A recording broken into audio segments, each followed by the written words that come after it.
call this meeting of the Personnel and Animal Welfare Committee to order, and we have a full complement of members, Mr. Smith, Mr. Price, and myself, and we are going to begin with multiple item public comment, and let's hear from Ms. Ramirez. And you'll have 2 minutes on general public comment, and then 1 minute, 2 minutes on specific items, 1 minute on general public comment.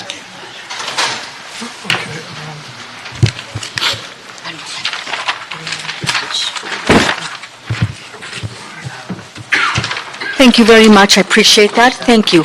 Item number 2. We demand that the City of Los Angeles hire United States military veterans, whether uniformed or ununiformed, and whether active or inactive. I have yet to see military veterans hired in the City of Los Angeles for any position.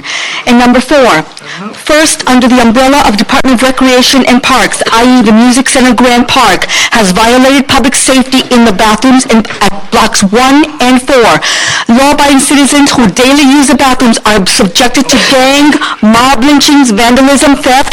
I think you're off topic. This is regarding the hiring of a chief management analyst, project coordinator, and a senior project coordinator. Right, but again, you need to know that they are not doing an adequate job when it comes to the Department of Recreation and Parks, like Julia Diamond, the interim director of the Music Center Grand Park. They're doing a lousy job of safety. Public safety is always a factor that is omitted in the City of Los Angeles. There is no public safety, not on the streets and certainly not in the parks. We are at the mercy of these gangs, of these criminal, felonious bastards. Who protects us? Nobody. Yet all of you are highly protected. You've got an entourage of LAPD and sheriff's deputies watching over your tails and your families. Who watches over us? Nobody, especially homeless women. Nobody watches over us. We get theft, robbed, everything, attacked and beaten. Who watches us? Nobody. That's my plight. That's the plight of many of us who are out there. Your citizens, your tourists, who? And not again... You're still off topic. You're still off topic. Tell me when we can be on topic.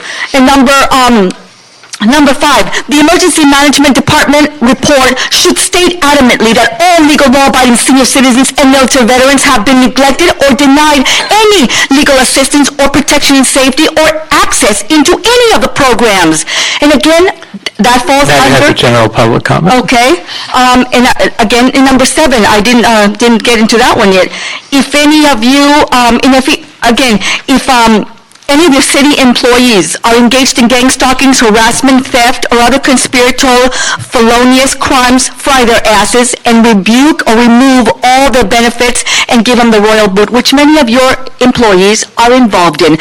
They don't like what we say or hear what we say, and what they do is they stalk us in the bathrooms, they follow us around, they stick their bloody cell phones up your ass. You know what? We've taken pictures of many of them, and we're going to be exposing every one of them. So whoever is gang stalking Spindler, Herman, or myself, we are going to be exposing you, whoever you are. It's uncomfortable to go to the bathroom and be harassed. It's uncomfortable anywhere. I believe in the Socratic method. Let's change ideas, but I don't have to kick your ass because I don't agree with you. I'm just not that type of a person. My grandma taught me, a lady does not fight with her hands. I fight with my mouth. And now, do I have my 1 minute? No, that was your 1 minute. That was okay. Thank you. Your time is up. Thank you very much. Thanks for the censorship, too. Thank you.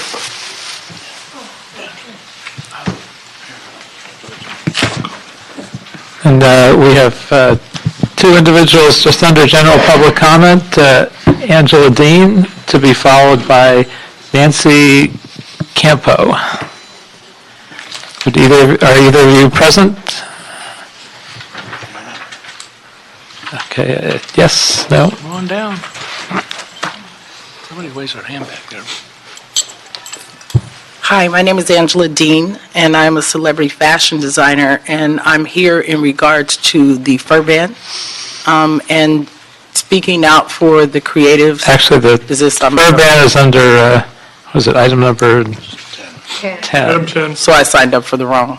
Yeah, so why don't, if you can wait until that item comes up, that would be great. And Nancy, are you present? And this is general public comment, items not on the agenda. Well, I think my case is the same. I'm representing the Quaker Animal Kinship. On the FURBAN item? So there was- So we'll just take you at item number 10 also. The computer's not working. Item number 10 is not showing up on the kiosk, Oh, okay. so that's why only 1 through 7 is showing on the kiosk. So that's why they put it on the phone. All right, so we will wait for both of you then under item number 10. Oops. I'll refer that to ITGS. All right, so I'm going to ask that we continue item number 8 to the next meeting and hold item number 3, 4, and 5 on consent, unless there's an objection to any of those. So hearing none, those will be on consent. And if we could begin with item number 1. Item 1, communication from the mayor relative to the exemption of one assistant general manager, class code 1745, for the personnel department from the civil service provisions of the city charter pursuant to charter section 1001B. Oh, and just for the record, general public comment is closed. Good afternoon, council members. Good and Chair. afternoon. From the mayor's office, we're bringing forward an exemption for an AGM for the personnel department. This is a re-exemption. It is also part of the 150, and the position was authorized and funded in the 1819 budget. And is there a new title for this position, city engagement officer? Yes, there is. It's a new title. Why the new title? Wendy Macy from the Personnel Department. Happy to answer that question. While it is a vacation of existing position from Raul Lemus' retirement after 30 years of city service, we are emphasizing the role that engagement is going to play in the future, as we've been trying to do, with respect to the way that we attract talent to the city, the way we recruit, the way we develop new pipelines into the city, but also the way that we engage with current city employees, how we help to make their jobs the most meaningful, satisfying, give them advancement, career opportunities, training opportunities, and so forth. So it's really an increased emphasis. They still will have all of the civilian hiring, the classification, the examining, the training under the responsibility. But again, their focus is going to be on engagement of city employees at all levels. Which I think is a great addition, so thank you. Any other questions or comments on it? I just had one opportunity here. I think we have a policy of not engaging in people that come up in public comment. So a charge was made that we don't hire veterans. I know you can answer that question for the person that charged that.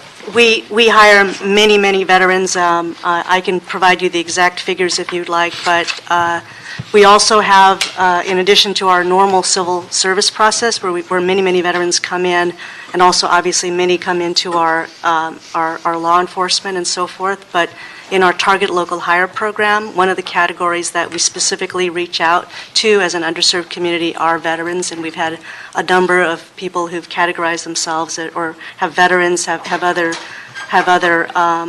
live in certain zip codes, possibly formerly homeless or formerly incarcerated, are welcome to apply through our Target Local Hire program, and we've been very successful in that as well. Very good. And just for the record, we give a 5-point bonus for testing for veterans. We do have a veterans credit as well as seniority credit. It's one of the few credits that we do offer. Thank you for reminding us.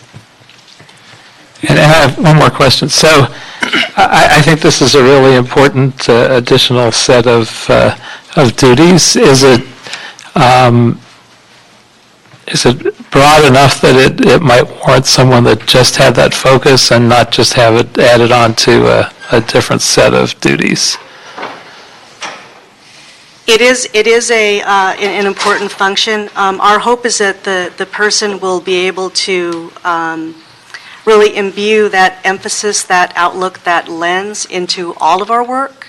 So the idea is that not only will they just be focused on engagement, external training, and so forth, but that all of our staff, whether they're looking at how they create a job bulletin, when they're creating an exam plan, is looking at it from the sense of how can we make this more engaging, more captivating, in a way that's going to attract, the best and the brightest, which is what we hope to get at the City of Los Angeles. Well, just as a thought, if it turns out that having that focus is worth that person's entire time, you should come back to us and ask for that. We'll be happy to. Meanwhile, if there's no other questions or comments, I'll ask that we approve the mayor's recommendation without objection. Thank you. Thank you. Thank you. Item number 2. Item 2, communication from the mayor relative to the exemption of 2 controller aides for the office of the controller from the civil service positions of the city charter pursuant to Charter Section 1001B. And I'm going to ask first, if you don't mind, a couple minutes. Mr. Spindler has joined us and added on to all items, so I'd like to give him his 2 minutes for all items. And 1 minute for general public comment. Actually, general public comment has already been closed, so you have 2 minutes for the items. Well, I can still talk public comment, right? Please start his time. Right, because Mr. Price wants me to get my 3 minutes. Please start his time. Yeah. Oh, there we go. See, Mr. Price? The target of the FBI and the informant. There we go. I need cider pepper pig. You're off, Well, there you you're off go. the items, so that's your 1 warning. I'm cool, nigga. Okay, now you got number 1. Twice you're What's gone. the name? Thank you, Mr. Spindler. Please remove What? him from the I office. was here. But you're not speaking to the item. Twice. I never got a chance to start. I never got a chance. What? I never got a chance to even start talking. And you throw me out of the meeting. No, that's not true. What the fuck is that? Let's go, Wade. Come on, Greg, what is this shit? Spindler. You know, now, you make sure you email that agent, you tell him. Just for the record, not leaving willingly, so he's being escorted now out of the room. You make sure you contact that agent, according to USC, 1983 has been violated. Continuing to disrupt the meeting as he is being escorted out of the meeting. All right, now if we could have staff come back up and present.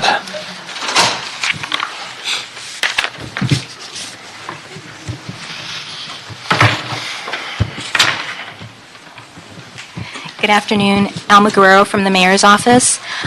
We're moving forward an exemption for, actually a re-exemption for 2 controller aides for the Controller's Office. Both of these are part of the 150 and they're included in the 1819 budget.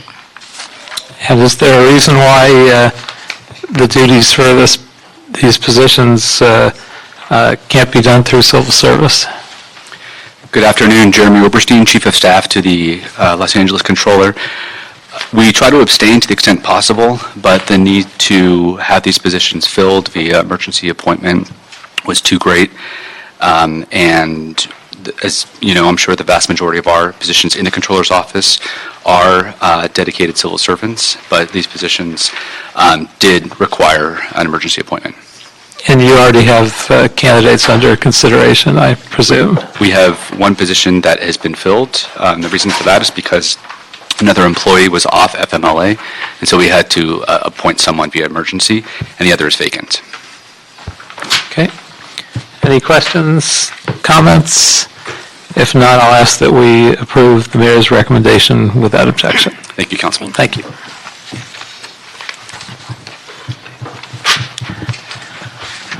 Item number 6.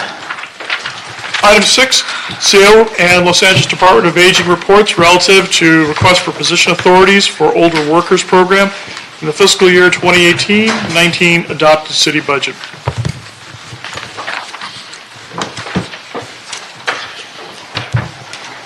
And maybe as you give us a brief report, tell us what the Older Workers Employment Program does briefly. Hello, James Don from the Department of Aging. The Older Workers Employment Program was started as a demonstration to show how our our employment training program could assist older workers who are homeless. One of the things that we noticed was that our existing program targets low-income seniors who are already having difficulty finding employment. So we wanted to see if we could utilize our expertise in working with this difficult-to-employ population to help older workers who are homeless. And in the past 2.5 years, we've been able, under this demonstration project, to serve 151 homeless seniors. 10 of them so far have actually found unsubsidized employment. Another 12 have found permanent housing. They were all eligible for transitional housing once they signed on to this program. One of the things that we've learned from doing this program is that we quickly discovered that they needed more than just job training. They needed a lot of other resources and assistance, which is one of the reasons that we included in our request for staffing a social worker 1 position, as well as the 2 administrative positions of a management analyst and an administrative clerk. We think that this is a wonderful program, but it's very time intensive for staffing. They have to earn the trust of the homeless seniors. If there are any errors along the way, if they refer them to a resource and that resource is not there, or they're no longer running that particular program, they don't come back. They just disappear. So there's a very high turnover rate. So what our staff has learned to do is, before they send a homeless senior anywhere to get resources, they always make a personal phone call to verify that, one, the agency is still there, that the service in particular is still being provided, and they purposely instruct the senior, this is where you go, this is who you speak with, and if there's anything that goes wrong, come back to us, please, so that we could follow up. And these are some of the things that we found to be successful in such a program. So last year, when we were given by the council the funds to operate this as a regular program with funding for staffing, there was a mistake in that we omitted the actual positions that we needed to run the program. So now we don't actually have any positions, but we have a program and we have funding. So I'm hoping that we'll be able to correct that error. So it wasn't included as part of the budget request in error? You Yes. requested the money, but not the positions? Yes, we had asked for the staffing, but we never got to the point of spelling out exactly what the positions were. And so how have you functioned without them up to this point? We had borrowed part-time existing staff from our grant program. We basically had a gentleman's agreement with the California Department of Aging that we would utilize our existing staff to work this demonstration project. But I think at this point, it's no longer a demonstration, and we really need to operate the program appropriately. And I know the CAO has an opinion on this. Do we have a representative? Andy Chen, Administrative Analyst. I'm the Budget Liaison for the Department of Aging. Our recommendations are to receive and file this request from the Department of Aging, and also to instruct the department to submit this request as a supplemental budget request in its 2019-20 proposed budget. Just as a bit of a background, this program began in 2016-17.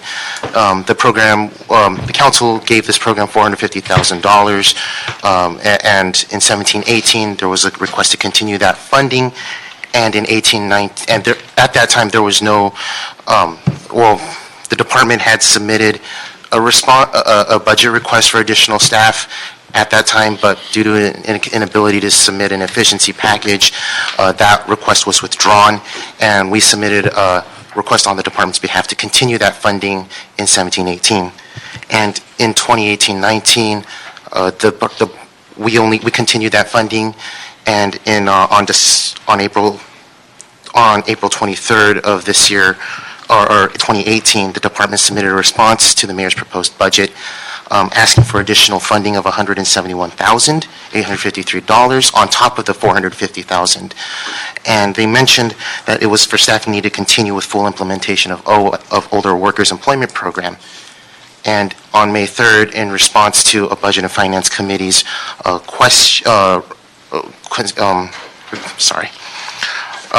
in response to the Budget and Finance Committee concerning the costs and benefits of OWEP, the department mentioned that the increase in funding would go to reflect a pending increase in the minimum wage and also an increase in service levels to 30 participants.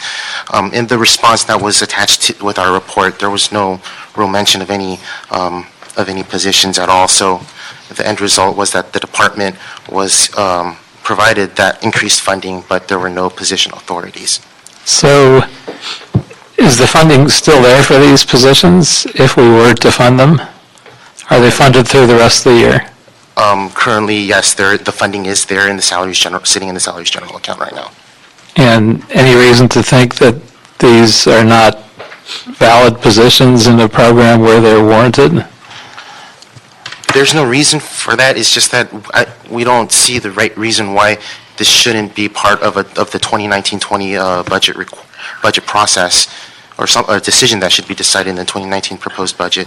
Council member, typically requests like this, the department did not request funding at all. It was not addressed in its discussions with the Budget and Finance Committee last year.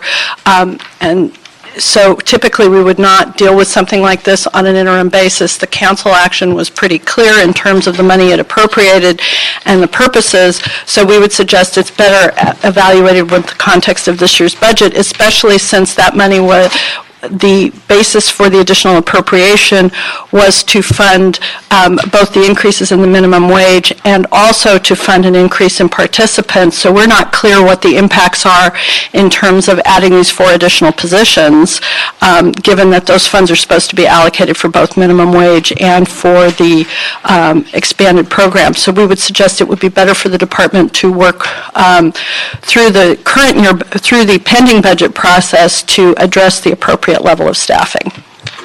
Now, obviously, it would slow down the process in terms of giving them some staffing. That sounds like it would be reasonably helpful to make this important program move forward. It appears, sir, though, that the funding that they requested as part of the budget was specifically for minimum wage and to fund additional older workers participating in the program, not to provide staff and oversight. And so that's why we would recommend, since we don't know what those impacts are, to allow us to address it through the budget process. Any other questions, comments? So following up on that thought process, these were funded in the budget for a year's budget.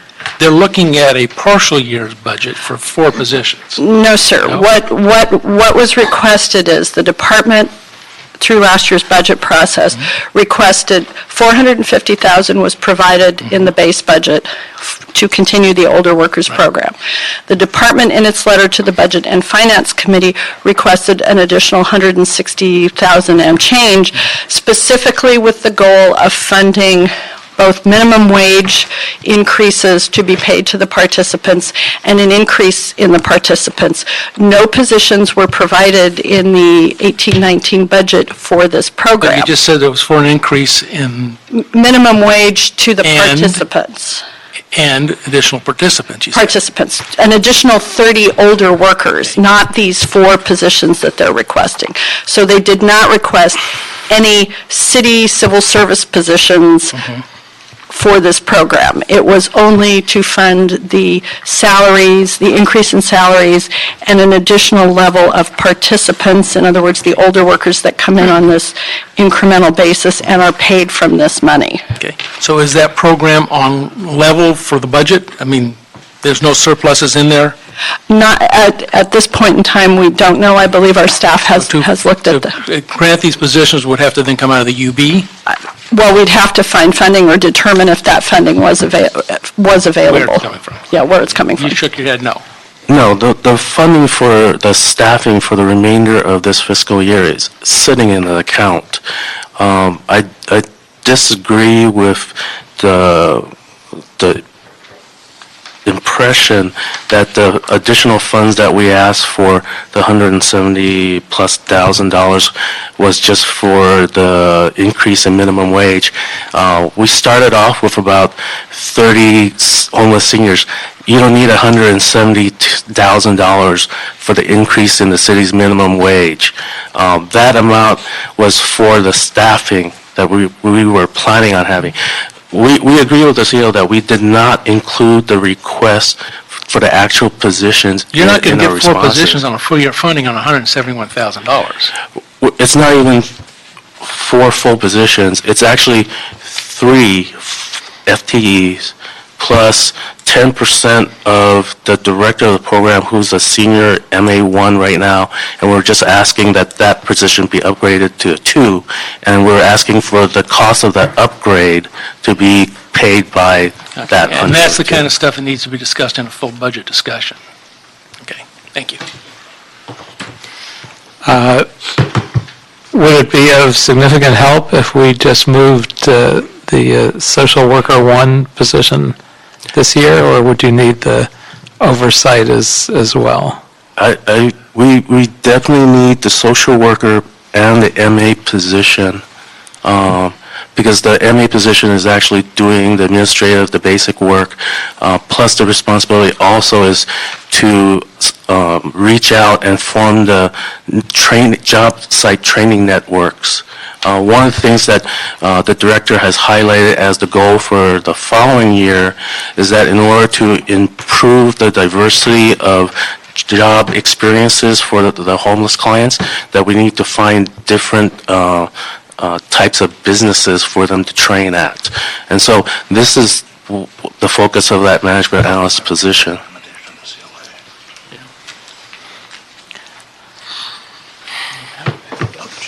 I totally support what you want to do. I think it's wonderful.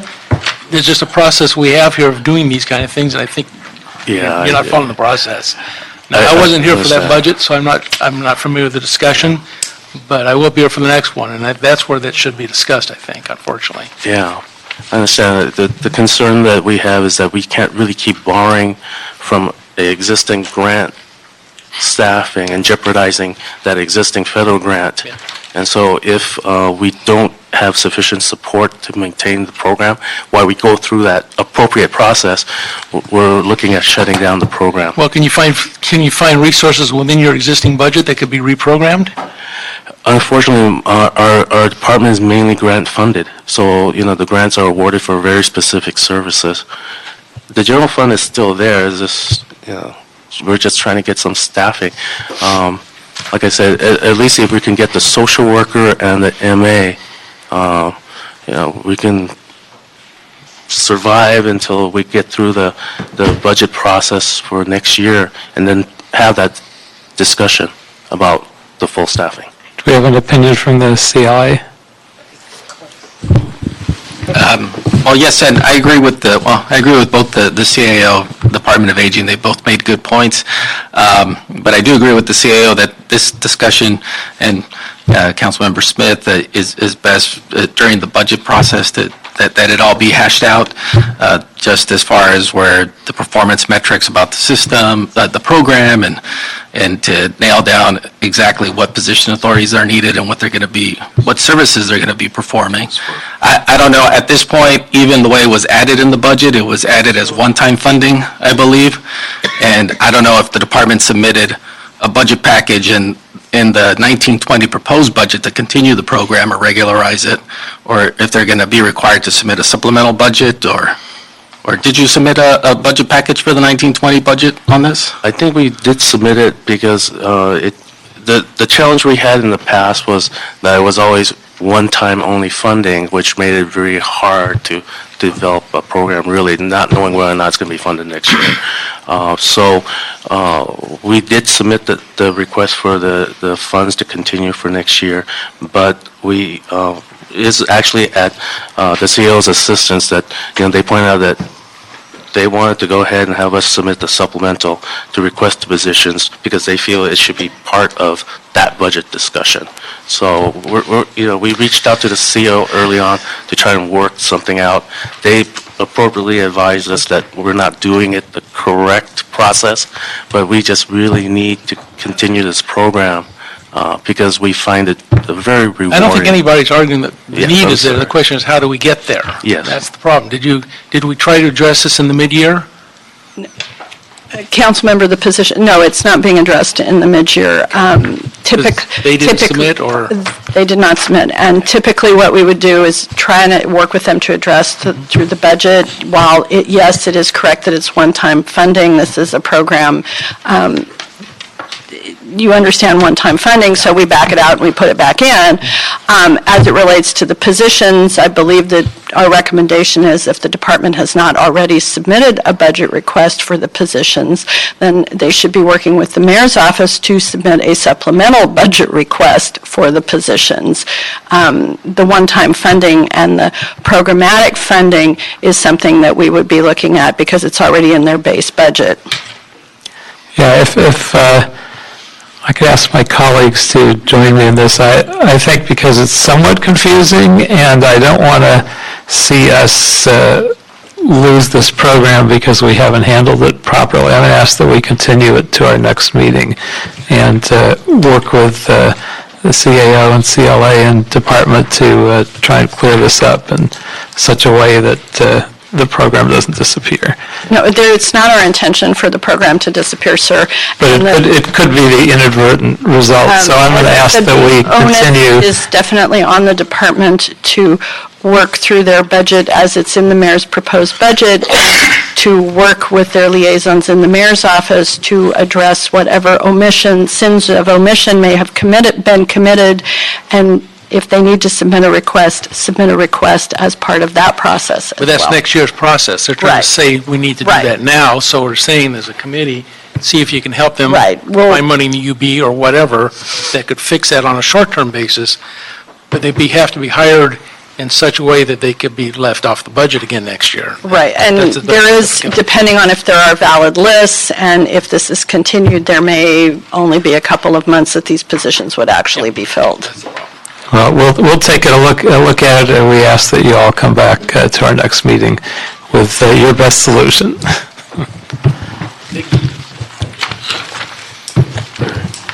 Item number 7. Item 7, Personnel Department reports relative to the LA Well Program Employee Benefits Trust Fund review for fiscal year 2017-18.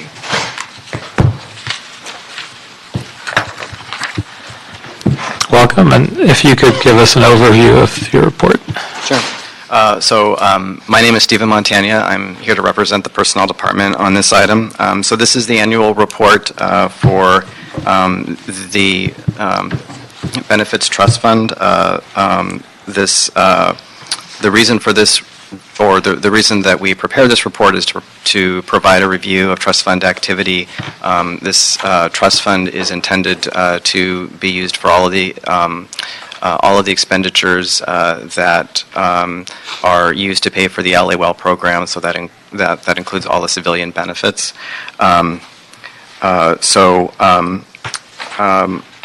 Most of the funding, or where the funding sources for the trust fund come in, are transfers from the general fund. There's also contributions that are made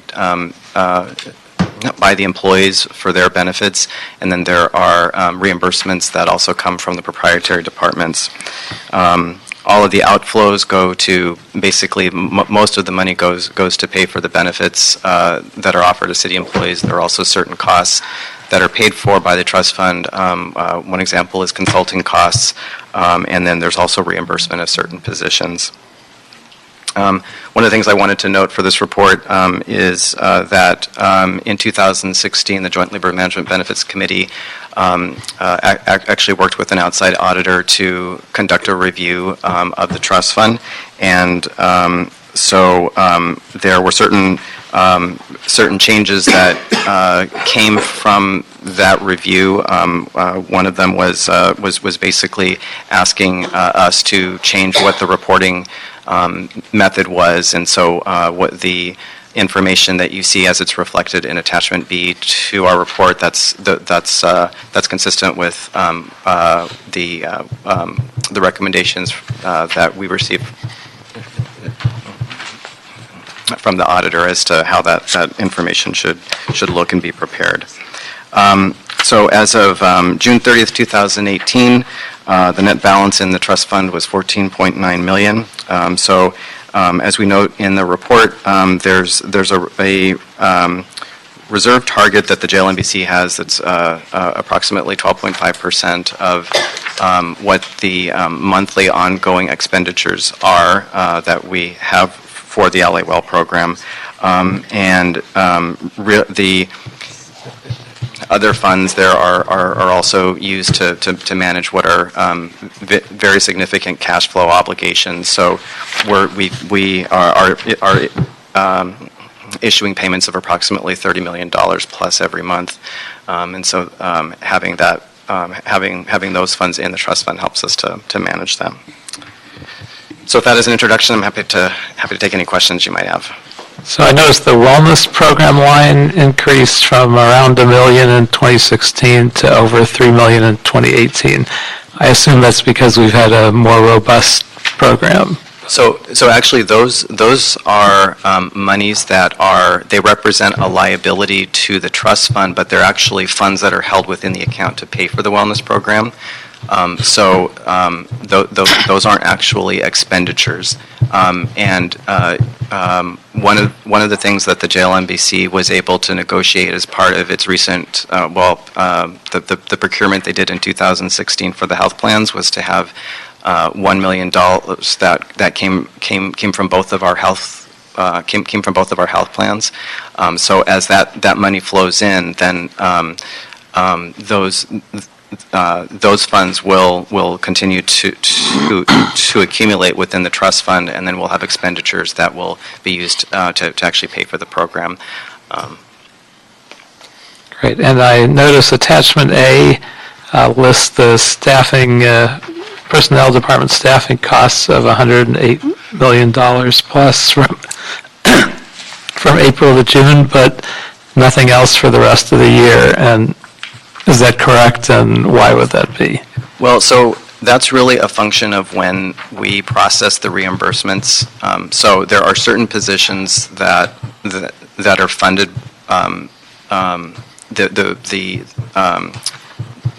The cost of those positions is funded by the trust fund, but it's we go periodically to the JLMBC to request the reimbursements, and one of the things that we need to do that is also capture the indirect costs, and so sometimes sort of being able to get that information to capture what that reimbursement rate should be to pull all those monies in.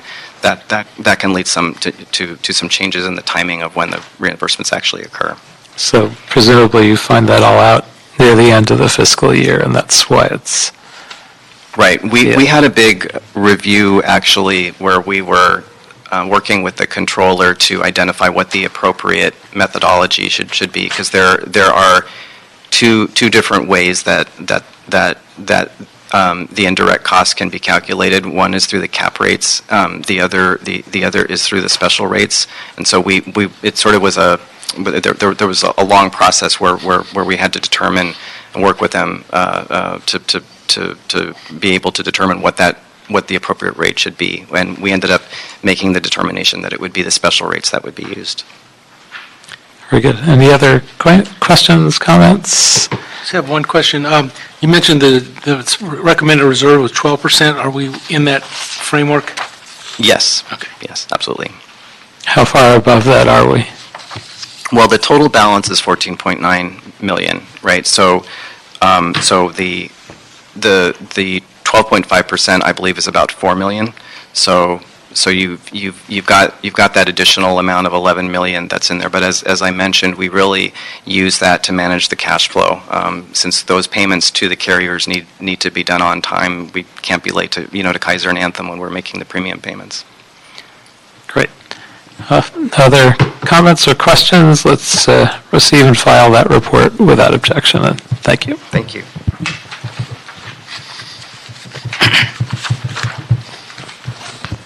So item number 9.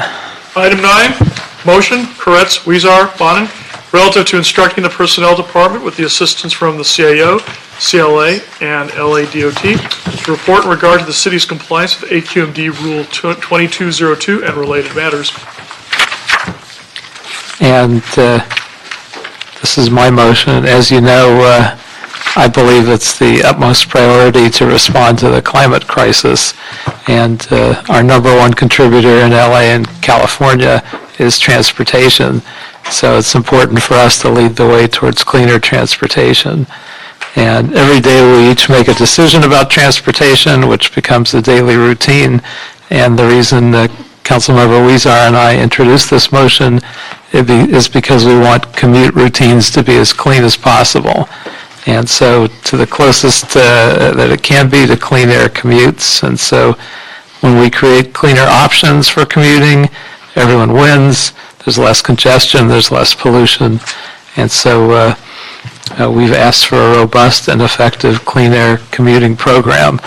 And so hopefully we can receive that. And I'd ask for the Personnel Department, CLA, CAO, DOT, in reporting with their AQMD compliance, if we can not aim for minimum compliance, but prioritize clean air and have an aggressive program as possible.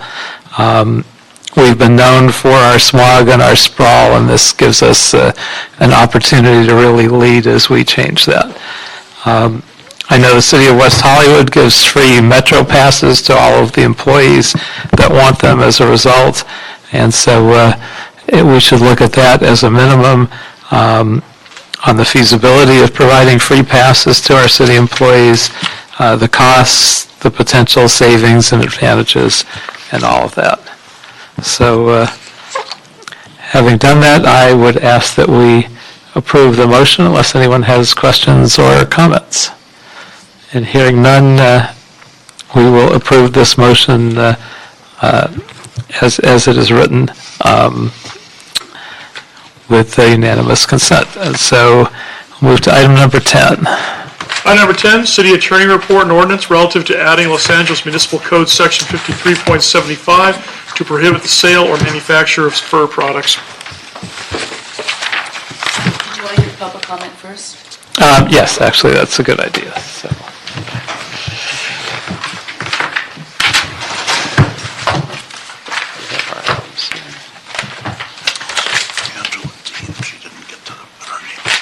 Okay, let's begin with Angela Dean, to be followed by Nancy Campo.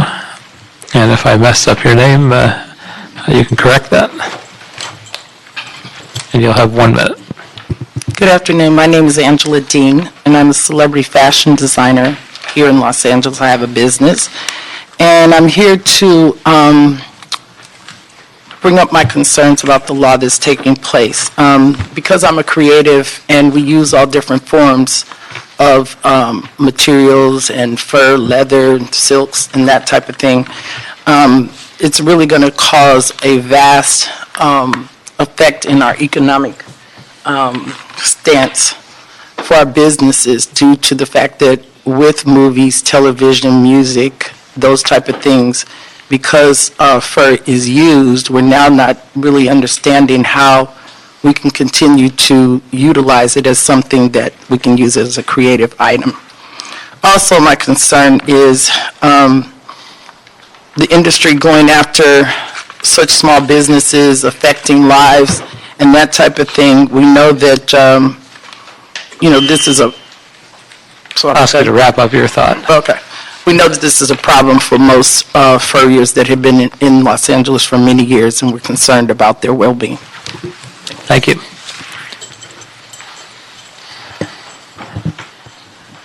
So Nancy Campo, followed by Donna Pappas and Ruben Gonzalez.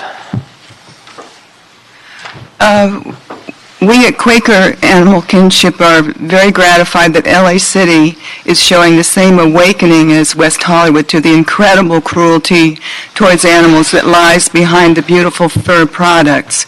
YouTube shows the barbarism and horror of the fur trade, which I invite everyone to view.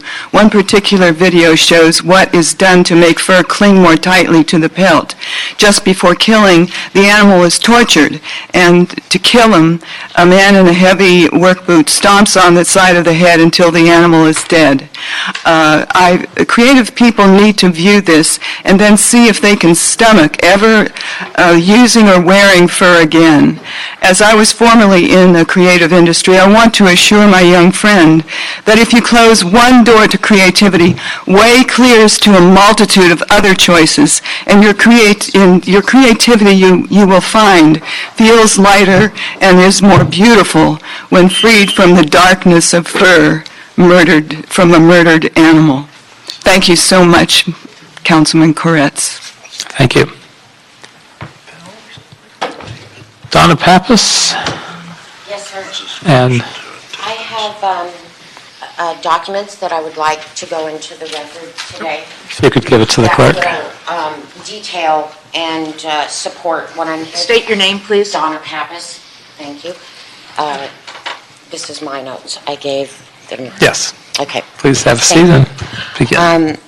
So I'm here in protest of this ordinance. And I am also here at the end of the day to request your consideration and willingness to compromise on this issue.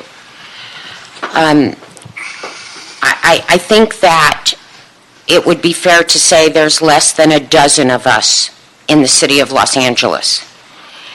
And I believe it would be fair and would appease those people that are wishing for this ordinance to pass if a small consideration would be made to grandfather those of us who have been in the industry.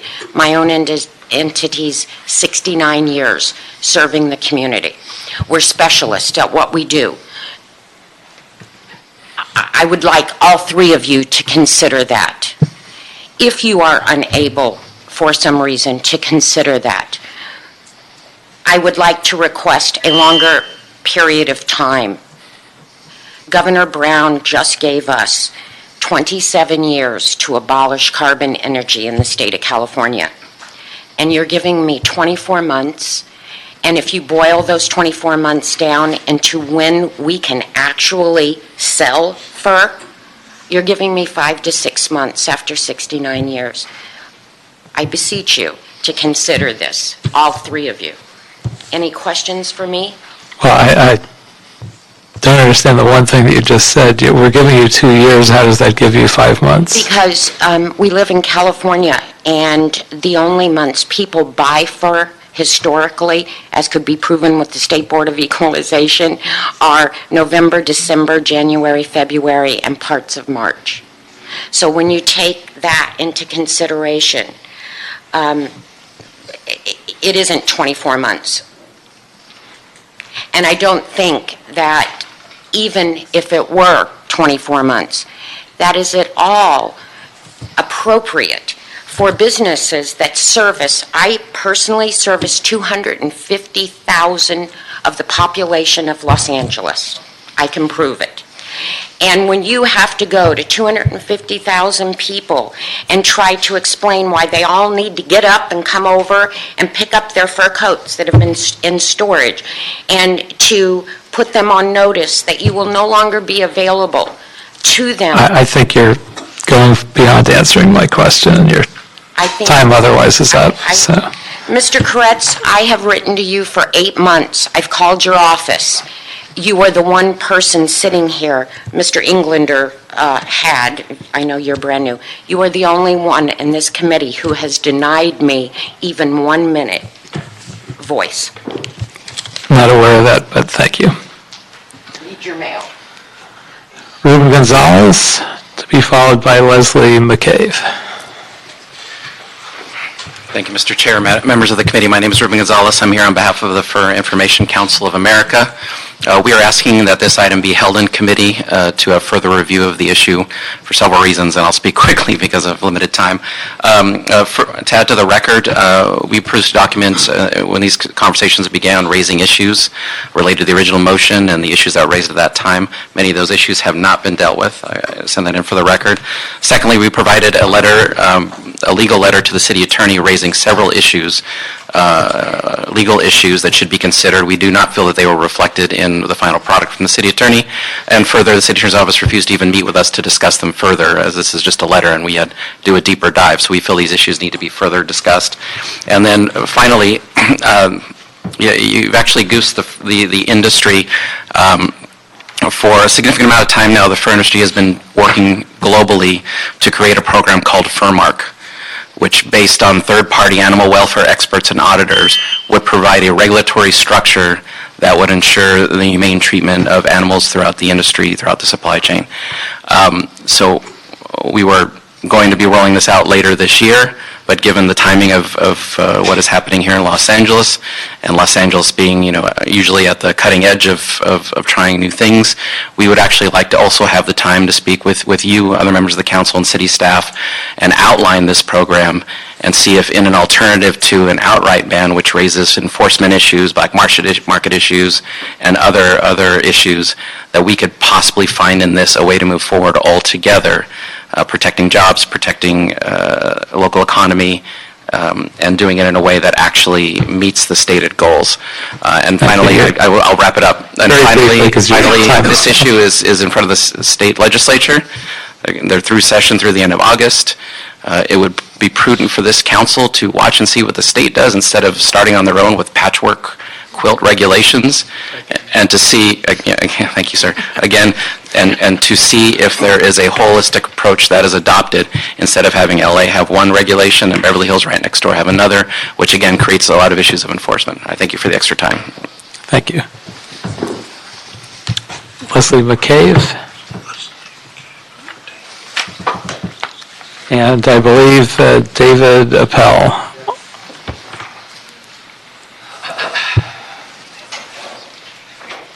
Hi, City Council. I'm here to speak for the furriers. Please state your name, because I don't know who you are. David Appel. Okay. I'm a furrier. Your actions will have dire consequences for families who worked for generations to build businesses. This ordinance, if this is implemented, we need to have time to dissolve our businesses. Our lifetime savings are in these businesses. And we have to recoup that money. This is for our families. Leases need to be run out. You cannot just break a lease and close your business and go away. We need to plan our exit. We need more time. 2 years is not enough. We have time. We need time. We need like 10 years to dissolve it, slowly, slowly. And the lease will be over. It will disappear. You don't have to do anything. Nobody will open another business in the city for the furs. We just let it go. Let it disappear and dissipate, slowly, slowly. You can stop the import of furs if you want, regulations, things like that, whatever you want to do, but you don't destroy people's lives. I've done this for 53 years. And now what? I'm going to be depressed. I'm going to commit suicide. Who knows what I'm going to do? You cannot do things like this. It has dire consequences on everybody in this industry. Everybody works from 7 o'clock in the morning to 9 o'clock at night to serve their customers. And what you're doing is not right. It's un-American. It's really un-American. This is how life is. This is part of the cycle. Your time is up. My apologies, but All right. you're past the minute. Just consider it, because it's really, really harsh. And I would say, just for the record, we have had a lot of requests to speed up the timeline by a year. I would say, taking your testimony under consideration, I would at least leave the amount of time, the 2 years that it is. It's another 7 years. You're done, sorry. 7 years more. Sorry, What am I going to do with my lease? your testimony is over, so you're done. So I would recommend that we consider passage of this item as is, unless there are further comments or questions. No, you just didn't come up, I think. If you're Leslie,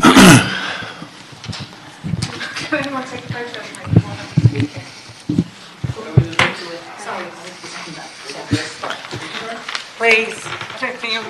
what I'm saying now. Sorry, didn't mean to exclude Oh, you. It that's just didn't okay. come up as quickly as the other Oh, gentleman. sorry. Hi, I'm Leslie McCabe, representing Animal Defenders International in support of the motion to draft an ordinance to ban the sale and manufacture of fur products in the city, with thanks to sponsors Blumenfield, Koretz and O'Farrell.